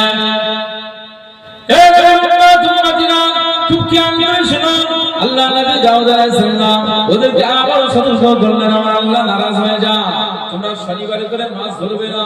আমার আল্লাহ পাক এটা নিষেধ করে দিয়েছেন, যদি তোমরা নিষেধ না মানো আমার আল্লাহ তোমাদের উপরে গজব নাযিল করে দেবে। নাফরমানি করো না, নাফরমানি করো না। তোমাদের নবী দাউদ আলাইহিস সালামের কথাটা তোমরা মেনে নাও। নবী দাউদ আলাইহিস সালামের এই ফরমানটা জারি করে দিয়েছে, তোমরা এটাকে মেনে নিয়ে সতর্ক হয়ে যাও। না না না, তোমরা শনিবারে করে মাছ ধরবে না, আমার আল্লাহ তোমাদের উপর নারাজ হয়ে যান। এই সময় নবী দাউদ আলাইহিস সালাম যখন তাদেরকে নিষেধ করলেন, তারা শনিবারে করে তারা মাছ ধরা বন্ধ করে দিয়েছে, শনিবারে তারা মাছ ধরা বন্ধ করে দিয়েছে। তবে কৌশল অবলম্বন করেছে, একটু টেকনিক খাটিয়েছে, মানুষের বেরেতেও একটু টেকনিক খাটিয়ে দিয়েছে, কৌশল অবলম্বন করেছে। তারা শনিবারে করে মাছ ধরে না, দূর থেকে জাল ফেলে জাল দিয়ে বের দিয়ে দেয়। মা যখন দাউদ আলাইহিস সালামের জবর তেলাওয়াত শুনবার পরে মা যখন সমুদ্রের মাঝখানে দিকে বেরিয়ে যাবে, তখন ওই জালে সব মাছগুলো আটকে যাবে। আর জালে যখন মাছগুলো আটকে যায়, রবিবারে ওরা রবিবারের দিনে ওরা মাছগুলোকে ধরে বাড়িতে নিয়ে আসে, বাজারে নিয়ে যায়, বিক্রি করে দেয়। খুব খেয়াল করে শোনো, মানুষ জাতি যত কৌশল করেছে আমার আল্লাহ তাদেরকে সেইভাবে তাদের উপরে আমার আল্লাহ আযাব নাযিল করে দিয়েছে, গজব নাযিল করে দিয়েছে। আমার আল্লাহ তাদেরকে সেইভাবে শায়েস্তা করে দিয়েছে। মনে রাখতে হবে, এজন্য কৌশল অবলম্বন করা যায় না। কিছু মানুষ আছে মেয়ে সন্তান জন্মানোর পরে পরেই তার নামে 2 লাখ টাকা ফিক্স করে দেয়। কিছু মানুষ আছে মেয়ে তার কন্যা সন্তান জন্মানোর পরে পরে 3 লাখ টাকা ফিক্স করে দেয়, 3 লাখ টাকা ফিক্স করে দেয়, 4 লাখ টাকা ফিক্স করে দেয়, 2 লাখ টাকা ফিক্স করে দেয়। কেন করে দেয়? ব্যাংকে থাকলে বা কোনো পলিসির জায়গায় দিয়ে দিলে ওই টাকাটা আস্তে আস্তে সুদে বাড়তে থাকবে। আজ মেয়ে জন্মানোর পরে পরে যখন ওটা দেওয়া হলো, 15-18 বছর ছাড়া তো আর বিয়ে হয় না। মনে রাখতে হবে 18 বছরে 2 লাখ টাকা কত লাখ টাকা হতে পারে? না না না, তার ফেলা মেয়ের বিয়ে দেওয়ার সময় এই টাকাটা কাজে লাগিয়ে দেবে। মানুষ কত প্ল্যান করে চলে, এই জন্য বলা হয়েছে বেশি প্ল্যান করার চেষ্টা করো না। আমার আল্লাহ তোমাকে সাইজ করে দেবে, সাইজটা করে দেবে। ওই মানুষ জানে সুদ খাওয়া হারাম, ওই মানুষটা জানে সুদ খাওয়া হারাম। আমার সামনে বহু মানুষের আমি পেয়ে গেছি, তারা বলে আমার মেয়ে হয়ে গেছে তাই আমি এই 2 লাখ টাকা ফিক্স করে দিলাম, ওর বয়স 18 বছর, সেই সময় বিয়ে দেওয়া হবে, সেই সময় টাকাটা তুলে আমি আমার জামাইকে দিয়ে দেব। কারণ এখন অনেক মানুষ চেয়ে নেয়, পণ নিতে চায়, পণ নিয়ে নেয়। এই জন্য আমি এই টাকাটা ফিক্স করে দিচ্ছি। মনে রাখতে হবে, আমি যখন প্রশ্ন করলাম তুমি এই টাকাটা যেটা রাখছো এর ইন্টারেস্ট বাড়বে, সুদ বাড়বে, বাড়তে টাকাটা অনেক হবে ঠিকই, কিন্তু তুমি যে কাজটা করবে এটা তো হারাম কাজ, এই টাকাটা নেওয়াই তো যাবে না, এটা তো হালাল নয়, এটা আমার আল্লাহ হারাম করে দিয়েছে, তুমি কেন করবে? সে জবাবে বলে যে আজকে যারা পণ নেয়, পণ চায়, এই পণ চাওয়াটাও তো হারাম। মনে রাখতে হবে, পণ দেওয়া যেমন হারাম, পণ নেওয়াটা তেমন হারাম। কৌশল অবলম্বন করছে, পণ নেওয়া যেমন যেমন হারাম, পান দেওয়া যেমন হারাম, ও যখন পান হারাম ভাবে নিচ্ছে, আমি তখন হারাম টাকাটা হারাম জায়গায় দিয়ে দিচ্ছি। কথা বুঝতে পারছেন? মানুষের পেলাম জিনিস যে ও যখন হারাম জিনিস আমার কাছে পেয়েছে, তখন হারাম জিনিসটাই আমি দিয়ে দিচ্ছি। এইসব চালাকি বাদ দিতে হবে। আমার আল্লাহ পাক যখন সাইজটা করবে, আপনার না নাজাতের রাস্তা হয়ে যাবে। ওরা শনিবারে মাছ ধরা বন্ধ করে দিয়েছে, কিন্তু ওরা দূর থেকে জাল এত ভাবে বেড়ে দিয়ে দেয়, এই মাছগুলো জিকির থেকে নবী দাউদ আলাইহিস সালামের এই জাবুর তেলাওয়াত শুনবার পরে যখন বেরিয়ে যায়, তারা যখন স্বাধীনভাবে এবার সমুদ্রের ভিতরে তারা চলাচল করবে, এই মাছগুলো তখন ওই জালে গিয়ে আটকে যায়। যখন জালে আটকে যায়, আর কোনো জায়গায় যেতে পারে না। পরের দিন রবিবারে ওরা এই মাছগুলো ধরে যায়। তাদের তারা বলতে চায়, এই নবী দাউদ আলাইহিস সালাম, তুমি শনিবারে নিষেধ করছো, ঠিক আছে, আমি শনিবারই আমরা নিষেধ মানলাম, আমরা শনিবারে ধরলাম, কিন্তু রবিবারে ধরলে তো অসুবিধা। আমার আল্লাহ পাক বলছেন, এই নবী দাউদ আলাইহিস সালাম, ওরা তো আমার সাথে কৌশল অবলম্বন করছে, ওরা আল্লাহর সাথে নাফরমানি করছে, সীমা লঙ্ঘন ওরা করে ফেলেছে, সীমাটা অতি বাড়াবাড়ি করে ফেলেছে। আমি আল্লাহ ওদের উপরে নারাজ হয়ে গেলাম। কুনু কিরাতাতান খাসিন, আমার আল্লাহ তাদেরকে মানুষ থেকে বানরে পরিণত করে দিয়েছে। বলুন নাউযুবিল্লাহ। আমাদের কালচার যা এখন সরাসরি হয়তো এই জামানায় নবীজির উম্মত হিসাবে, মুস্তাফার উম্মত বলে হয়তো এই সময় আমাদের আল্লাহ বানরের আকৃতি হয়তো করে দেবে না, কিন্তু কবরে যাওয়ার পরে দিলে দিতে পারে না, পারে না। কবরের শাস্তি আসে না, বিভিন্ন ধরনের আসে না। আল্লাহকে বলবো, মুসলমানের ছেলেরা, খুব খেয়াল করে শোনো। আল্লাহ নবী দাউদ আলাইহিস সালাম তিনি যখন সাবর তেলাওয়াত করতেন, মাছেরা মশগুল হয়ে যেত, পাখিরা মশগুল হয়ে যেত, আকাশের ফেরেশতারা মশগুল হয়ে যেত। তার তেলাওয়াত শুনলে পরে সব মানুষেরা দিওয়ানা হয়ে যেত। নবী দাউদ আলাইহিস সালামের সাহেবজাদা নবী সুলাইমান আলাইহিস সালাম তাই কওমের কাছে চলে গেলেন, মহল্লায় মহল্লায়, পাড়ায় পাড়ায়, বাড়িতে বাড়িতে ঘোষণা দিয়ে দিলেন, অমুক জায়গাতে অমুক সময়ে আমার আব্বা জান ওয়াজ করবেন, নসিহত করবেন, তোমরা সবাই ওই জায়গায় অমুক দিনে হাজির হয়ে যাবে, সবাই খুশিতে বাগেবা। কারণ তারা নবী দাউদ আলাইহিস সালামের জবানের এই জাবুর শুনতে চায়, নসিহত শুনতে চায়। আর তারা বলেন, আমাদের নবী দাউদ আলাইহিস সালামের জাবুর শুনবার জন্য আমরা অপেক্ষায় থাকি, সারা বছরে অপেক্ষায় থাকি। যেদিনে আমাদের নবী দাউদ আলাইহিস সালাম ডাক দেয় জাবুর শুনবার জন্য, আমরা সবাই ঘর বাড়ি ছেড়ে নবী দাউদ আলাইহিস সালামের মাহফিলে হাজির হয়ে যায়। ওয়াজ শোনার জন্য, নসিহত শুনবার জন্য আমরা সবাই ওই জিকিরের মাহফিলে আমরা হাজির হই। আর এখন মাহফিলে আহা, এত মাহফিলের অভাব পড়ে গেছে জনগণের। এসো এসো এসো না, যারা রাস্তায় ঘুরছেন আসেন, আর ঘোরাফেরা করেন, যারা দোকানে বসে আছেন আসেন না, বাড়িতে গল্প গুজব না করে জলসায় আসেন। যেন কি একটা আমাদের অভাব পড়ে গেছে, আপনার ডেকে ডেকে ডেকে ডেকে পায়ে ধরে বলছে।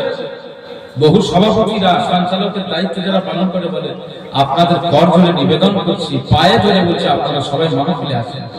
হ্যাঁ, মাহফিলটা যেন সভাপতি সাহেব না, এই মাহফিলটা খোদা আল্লাহর মাহফিল, মাজালিসুল কুরআন, মাজালিসুল্লাহ, যেখানে কোরআনের মাহফিল হয়, ওটা আমার আল্লাহ বলেন ওটা আমার মাহফিল হয়ে যায়। একবার জোরে বলুন সুবহানাল্লাহ।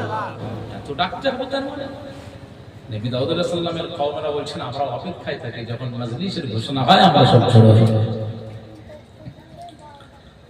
নবী দাউদ আলাইহিস সালাম এক সপ্তাহ খাওয়া দাওয়া বন্ধ করতেন, নিজের বিবিদের কাছে যাতায়াত বন্ধ করে দিতেন, আল্লাহ দিওয়ানায় ফানা হয়ে যেতেন। একটা ফাঁকা জায়গাতে সিংহাসন করতেন। নবী সুলাইমান আলাইহিস সালামকে বলতেন, বড় উঁচু আসন একটা ব্যবস্থা করো, উঁচু আসন ব্যবস্থা করতেন, আসনের ব্যবস্থা করতেন। নবী দাউদ আলাইহিস সালাম ওই আসনে বসে ওয়াজ শুরু করতেন আর বলতেন, এই সুলাইমান, তুমি আমার পিছনে সোজাসুজি দাঁড়িয়ে ওই ময়দানে যেমন আমরা পুরুষরা এসেছি, নারীরাও হাজির হতো, ছোট ছোট বাচ্চারা হাজির হতেন। তারা তাদের গৃহপালিত পশু সবগুলোকে নিয়ে দাউদ আলাইহিস সালামের মাহফিলে যুক্ত হয়ে যেতেন। একবার জোরে বলবো সুবহানাল্লাহ। মুসলমানের ছেলেরা, খুব খেয়াল করে শোনো, আল্লাহ নবী দাউদ আলাইহিস সালাম ওয়াজ শুরু করে দিতেন। নবী সুলাইমান আলাইহিস সালাম তিনি বর্ণনা করেন, আমার আব্বা যখন লেকচার শুরু করতেন, নসিহত যখন শুরু করতেন, আমি আমার নজরে দেখেছি তার আলোচনা শুরু হওয়ার সাথে সাথে, ওয়াজ শুরু হওয়ার সাথে সাথে আমি লক্ষ্য করেছি যে ওই মাহফিলে মানুষগুলো তো আল্লাহর দিওয়ানায় মশগুল হয়ে যেত, আল্লাহর দিওয়ানায় মশগুল হয়ে যেত। আমার আব্বা জানে ওয়াজের মাহফিলে তারা দম ফেটে মারা যেত, দম ফেটে মারা যেত। তারা ফানাফিল্লাহ জায়গায় পৌঁছে যেত, ফানাফিল্লাহর মাকামে পৌঁছে যেত না। তারা ওয়াজের মাহফিলে ওয়াজ শুনতে শুনতে দম ফেটে তারা মারা যেত। নবী দাউদ আলাইহিস সালাম যখন ওয়াজ করতেন, তার ওয়াজ শুনে মানুষ দম ফেটে মারা যেত। নবী সুলাইমান আলাইহিস সালাম বলেন, না না না, যখন দম ফেটে মারা যায় আমি লক্ষ্য করি সব মানুষগুলো কিভাবে আল্লাহর জন্য ফানাফিল্লাহ হয়ে গে সবাই মজলিসে সব ফিট হয়ে পড়ে যায়, সেন্সলেস হয়ে পড়ে যায়, বেহুশ হয়ে পড়ে যায়, আল্লাহর জিসমায় মশগুল হয়ে যায়। আর তারা দুনিয়ার জমিন থেকে আমার আব্বা জানের ওয়াজের মাহফিলে তারা জমিন থেকে দুনিয়া থেকে আখিরাতের পথে বাড়ি যায়। এভাবে হাজার হাজার মানুষ ইন্তেকাল হয়ে যায়। আমি আমার আব্বা জানকে বলি, আব্বা জান ওয়াজ বন্ধ করে দেন, এবারে জাবুর তেলাওয়াত শুরু করে দেন। আল্লাহ নবী দাউদ আলাইহিস সালাম যখন আবার জাবুর ওয়াজ নসিহত বন্ধ করে দিয়ে এবার জাবুর তেলাওয়াত শুরু করতেন, আল্লাহর কালাম যখন তেলাওয়াত শুরু করতেন, নবী দাউদ আলাইহিস সালামের এই কণ্ঠে জাবুর তেলাওয়াত যখন শুরু হয়ে যেত, তার তেলাওয়াত শুনে হাজার হাজার মানুষ দিওয়ানায় মশগুল হয়ে যেত, বেহুশ হয়ে পড়ে যেত, দম ফেটে তারা ফানাফিল্লাহর মাকামে পৌঁছে গিয়ে আল্লাহ দিওয়ানায় মশগুল হয়ে দুনিয়ার জমিন থেকে তারা আখিরাতে পাড়ি দিত। জোরে বলবেন না সুবহানাল্লাহ। ওয়াজ নসিহতের মাহফিলে ইন্তেকাল হয়ে যেত। কি ওয়াজ করতে যখন হাজার হাজার মানুষ এভাবে সব মারা যায়, নবী সুলাইমান আলাইহিস সালাম বলেন, আব্বা জান কি করছেন? আজ মজলিসে আপনার ওয়াজের প্রভাব, জাবুর তেলাওয়াতের প্রভাব আপনার জাতি, আপনার উম্মতদের কি হাল হচ্ছে। আব্বা জান আপনি কি করছেন? আব্বা জান আপনি ওয়াজ এই পর্যন্ত রাখেন। নবী দাউদ আলাইহিস সালাম বলছেন, ও তাই? যে আপনার ওয়াজ শুনে সবাই এখানে মারা যাচ্ছে, আব্বা জান হাজার হাজার মানুষ ইন্তেকাল হয়ে গেছে।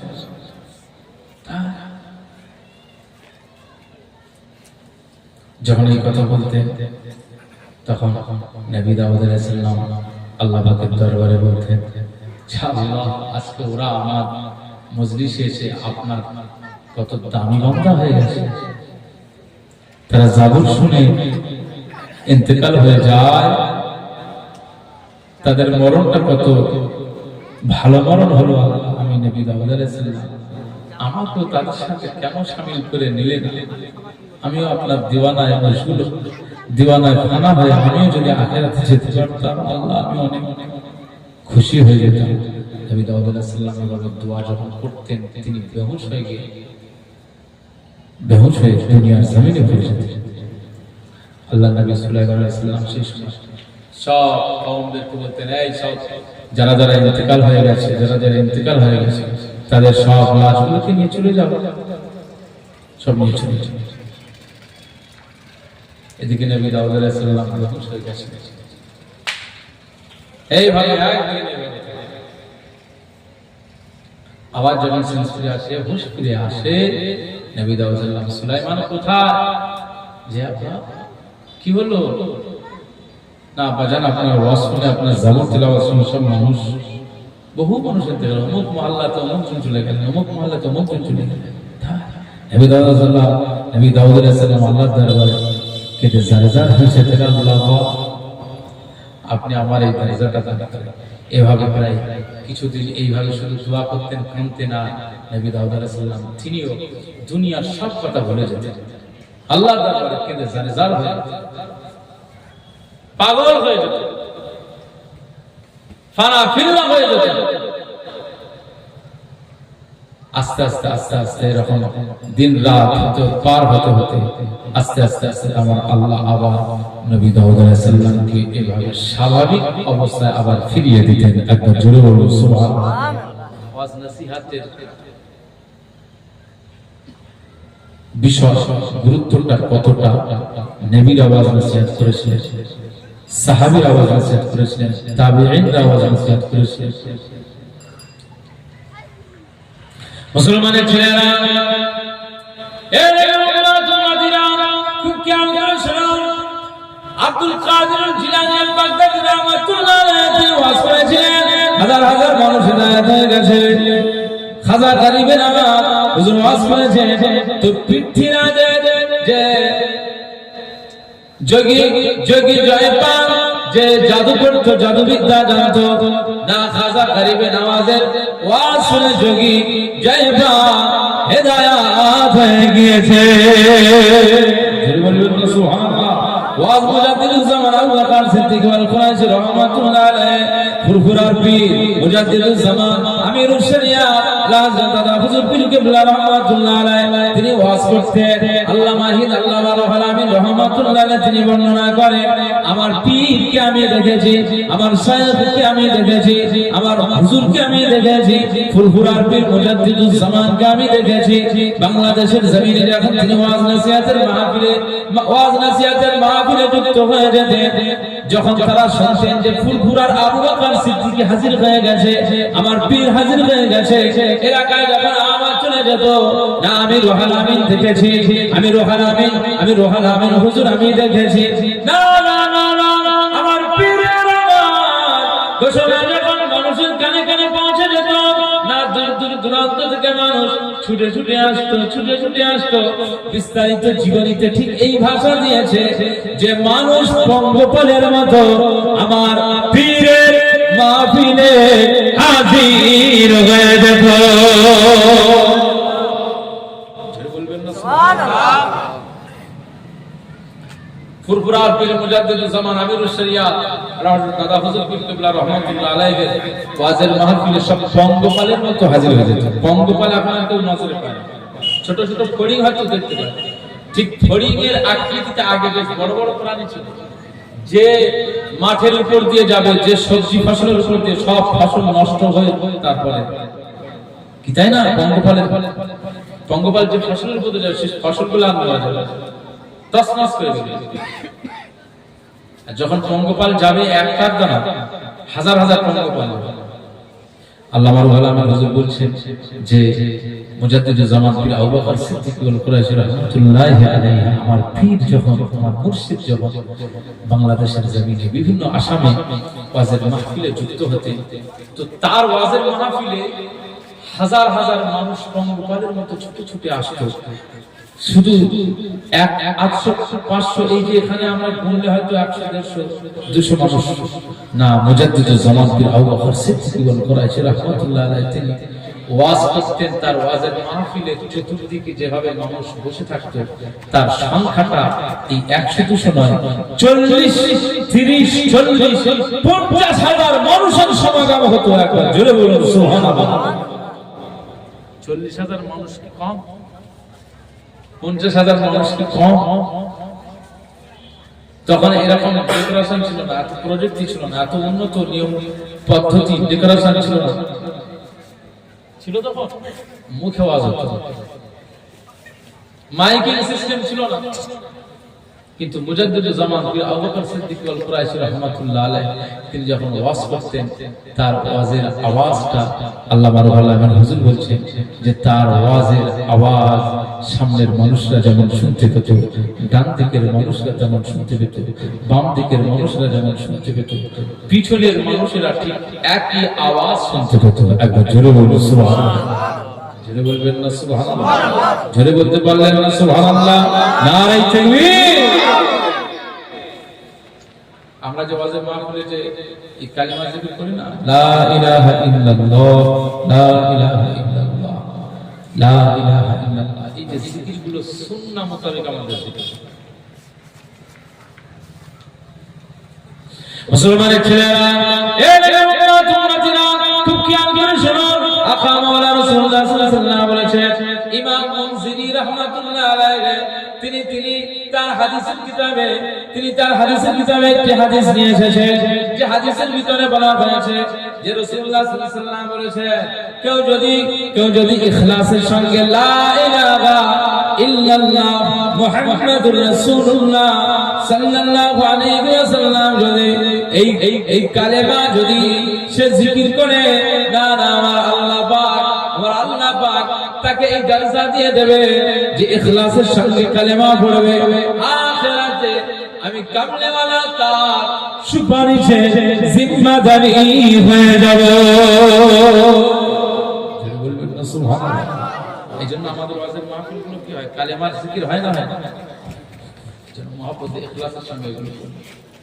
আল্লামা রুহুল আমিন হুজুর বলছেন যে আল্লামা রুহুল আমিন হুজুর বলছেন রাহমাতুল্লাহি আলাইহি, তিনি বলছেন যে আমার পীর আবু বকর সিদ্দিক করেছিল রাহমাতুল্লাহি আলাইহি, যখন শুধু কালেমা তাইয়্যিবা পড়াতেন, কালেমা শরীফ যখন পড়াতেন, তো আমি লক্ষ্য করেছি যে এই মাহফিলে হাজার হাজার মানুষ শুধু কালেমা জিকিরটা শুনেই তাদের চোখ দিয়ে পানি গড়িয়ে যেত। একবার জোরে বলুন সুবহানাল্লাহ। ওয়াজে কি তাসির ছিল, তাসিয়াতে কি তাসির ছিল। আজ আমাদের ওয়াজের তাসির কোথায়? আমরা কেউ না বক্তা, না না কমিটি, আজ এটা যেন রেওয়াজ হয়ে গেল, রসমের রেওয়াজ। কিন্তু ওয়াজ এটা আমার আল্লাহ বলেছেন, ওয়াজ করে وذكر فإن الذكرى تنفع المؤمنين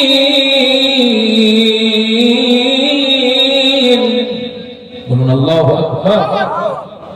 আমার আল্লাহ বলছেন যে মানুষকে উপদেশ দেন, নসিহত করেন, ওয়াজ করেন, فإن الذكرى تنفع المؤمنين, এই নসিহত, এই আলোচনা, এই ওয়াজটা প্রতিটি মুমিনের জন্য উপকারে চলে আসবে। একবার জোরে বলুন সুবহানাল্লাহ। আজ ওয়াজ নসিহতের মাহফিলটা উপকারের জায়গা।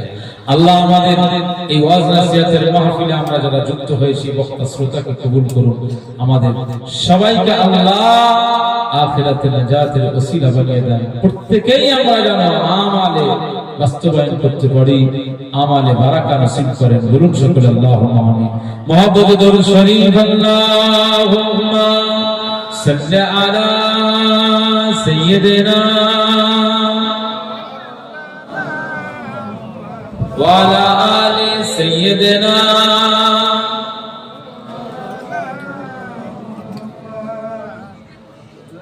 আমার মরণ যদি হয় সোনার মদিনায়, আমার দাফন যদি হয় নূরের মদিনায়, ওই মদিনার ধুলাবালি লাগলো আমার গায়ে। মরণ যদি হয় সোনার মদিনায়, আমার দাফন যদি হয় নূরের মদিনায়। বলুন সুবহানাল্লাহ।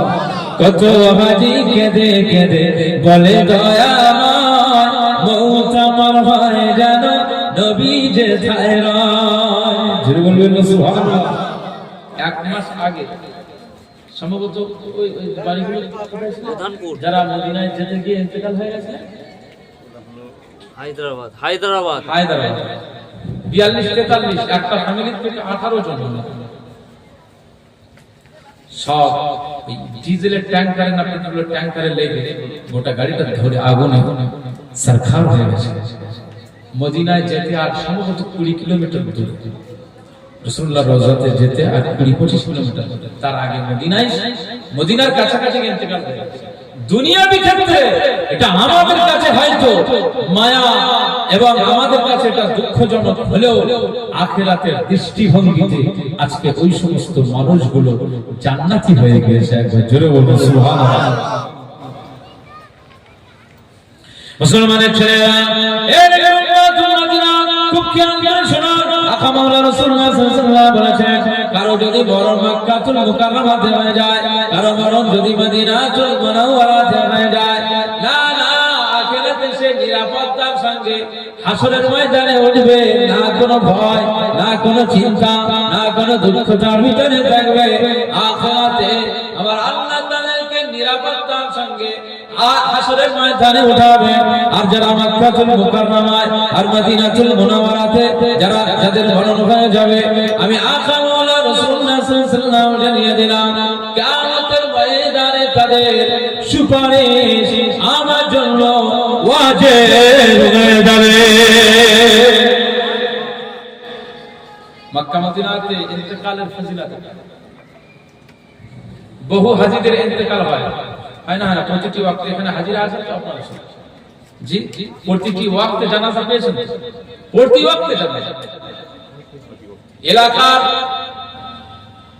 দূরের আরব কান্ট্রির মধ্যে, সৌদির মধ্যে দূরে দূরে মানুষ ইন্তেকাল হয়ে গেল, কাবাতে নিয়ে আসে। আর হাজিরা ইন্তেকাল হলে তো তাদের জানাজা পড়েই হবে। দুটো ক্যাটাগরির জানাজা আমরা দেখেছি।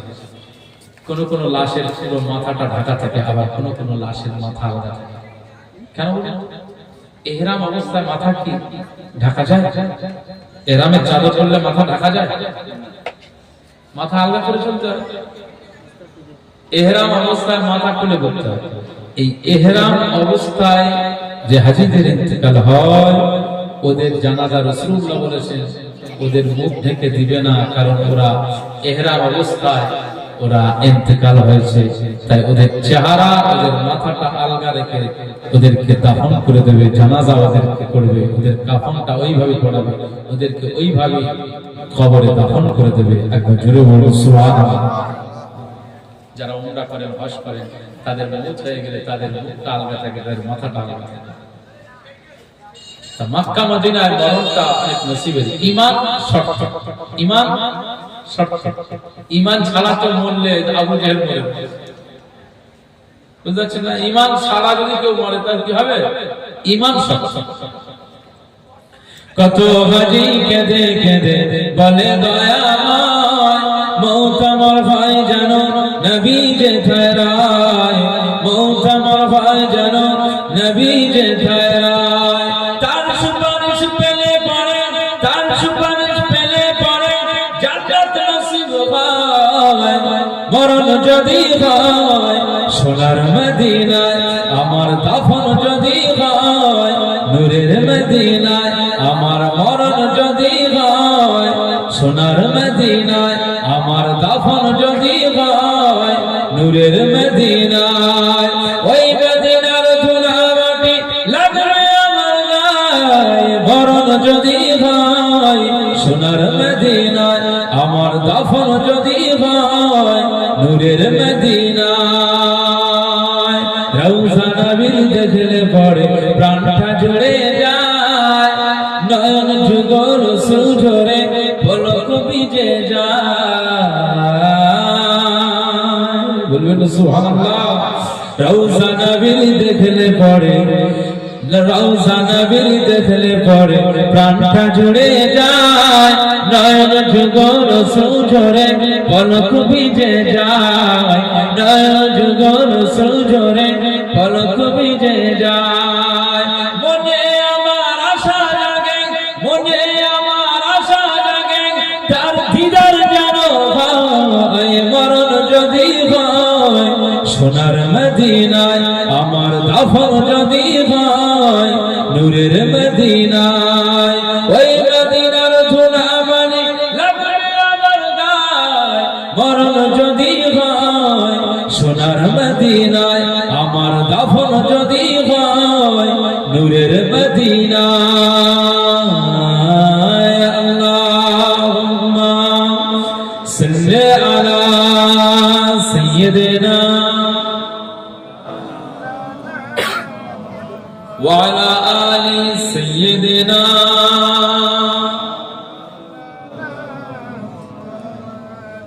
সোনার মদিনায় গিয়ে চুম্বন নবীর পায়, সালাম আমি দিব গিয়ে নবীজি রওজা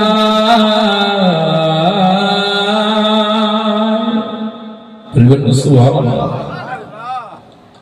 আল্লাহ পাকের দরবারে দোয়া চাই আপনাদের জীবনে একবার হলেও নূর নবীজির রওজার কিনারায় একবার আমার আল্লাহ দাঁড়ানোর সুযোগ করে দেন বলুন আল্লাহ জীবনে আমার এই বয়সের এই ছেলেটা না আর্থিক দিকে না কোনো দিকে আল্লাহ পাক যে কোনো ভাবে আমার একজন হাজী সাহেব আমার খুব মহব্বত করে তিনি 2023 এ আমাকে হজে নিয়ে গেছেন 2024 আমি প্রতিটি জলসায় কম বেশি বলি আর আমার যতদিন কারণ আমার সোনার মদিনা কাবা বাইতুল্লাহতে যাওয়ার স্বপ্ন ছিল কিন্তু টাকা না কি করে যাব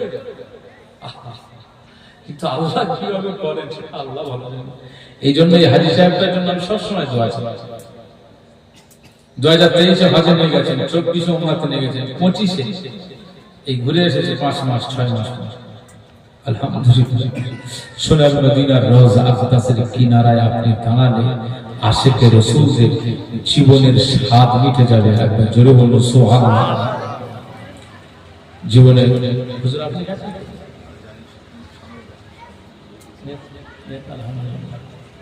আল্লাহ কবুল করেন আল্লাহ কবুল জীবনে একজন গোলাম হিসাবে নেতার দরবারে হাজির হওয়াটা অনেক বড় প্রাপ্তি অনেক বড় প্রাপ্তি জীবনে বহু জায়গায় ঘুরেছে কিন্তু একবার আপনাকে আমি পরামর্শ দেব টাকা পয়সা একটু রেখে কাবা বাইতুল্লাহ নূর নবীজির রওজায় চলে আপনার জীবনের স্বাদ মিটে যাবে কি জায়গা من زار قبري وجبت له شفاعتي রওজার কিনারায় দাঁড়িয়েছি আর মুস্তাফার ওই হাদিসের কথা মনে পড়ে যায় এই জায়গায় দাঁড়ালেই তো এই জায়গায় জিয়ারতে দাঁড়ালেই তো আকা মাওলা রাসূলুল্লাহ সাল্লাল্লাহু আলাইহি ওয়াসাল্লাম বলেছেন কিয়ামতের ময়দানে যে আমার কবর মুবারক জিয়ারত করলো যে আমার রওজার কিনারায় এসে হাজির হলো না না কিয়ামতের ময়দানে আমি মুস্তাফা আমার শাফাত সুপারিশ করাটা তার জন্য ওয়াজিব হয়ে যাবে বলুন না সুবহানাল্লাহ এই হাদিসের নিরিখে আমি ওই জায়গায় দাঁড়িয়ে অন্তত এটা তো আমার বিবেক দিয়ে আমি বোঝাতে পারি যা রাসূলুল্লাহ সাল্লাল্লাহু আলাইহি ওয়াসাল্লাম বলেছেন যে আমার কবর মুবারকের কাছে দাঁড়ালে জিয়ারত করলে আমার শাফাত সুপারিশ ওয়াজিব হয়ে যাবে একবার জোরে বলুন সুবহানাল্লাহ সেই জায়গাটা আপনাদের দাঁড়ানোর স্বপ্ন জায়গাতে হবে আল্লাহ তৌফিক দান করে হুজুর যাবেন আগামী বছরে আমাদের পক্ষ থেকে সালাম দিবেন জয় বাবা